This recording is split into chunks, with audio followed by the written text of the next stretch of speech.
গত 1 বছর সবচেয়ে হার্শলি সমালোচনা করেছি বিএনপির।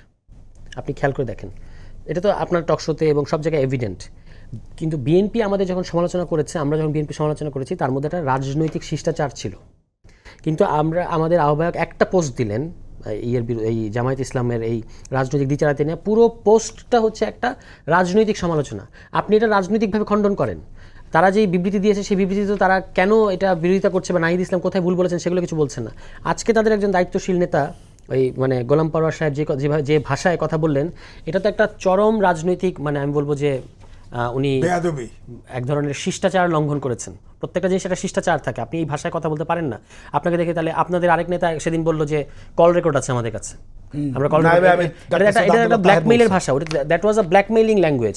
আর এখানে আপনি বললেন যে এই মানে যে ভাষায় বললেন এটা আসলে রাজনীতির ভাষাই না।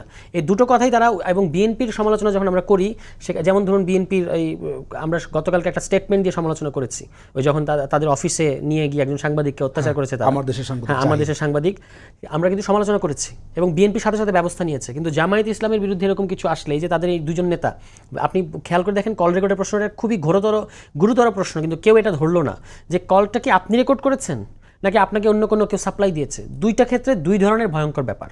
আপনি নিজে কল রেকর্ড করে থাকলে এটা একটা, মানে প্রথমত এটা একটা বাংলাদেশের আইন অনুযায়ী এটা অপরাধের মধ্যে পড়ে। আর আপনি যদি কারোর কাছ থেকে এটা পেয়ে থাকেন, আপনার ওই এজেন্সির সাথে আপনার কানেকশন কি সেটা বলতে হবে। কিন্তু এবং আপনি এইভাবে বলে উপদেষ্টাদের ব্ল্যাকমেইল করার চেষ্টা করলেন, কেন করলেন? আবার এখন এই যে আরেকজন ওনাদের নেতা বললেন যে যেই কথাটা আজকে বলেছেন, এটা আমি উচ্চারণ করতে চাই না, মানে একেবারেই রাজনৈতিক শিষ্টাচারের মধ্যে পড়ে না। তো এই ওনারা সিনিয়র পলিটিশিয়ান হয়ে এই ধরনের ভাষায় কথা বলেন, এটা তো কোনোভাবেই কাম্য না। ওনাদেরকে এগুলো চেঞ্জ করতে হবে। আর জোটের প্রশ্ন, অন্যান্য যে প্রশ্ন আছে সেগুলো আশা করি যে আমরা সময় আসলে পরে আস্তে আস্তে পরিষ্কার হবে। কিন্তু জামায়াত ইসলামের এই ধরনের রাজনৈতিক ধোঁয়াশা এবং অস্পষ্টতা থাকলে তাদের সাথে আসলে মানে রাজনৈতিক সৌহার্দ্য কতটুকু রাখা যাবে সেটা ভাবতে হবে।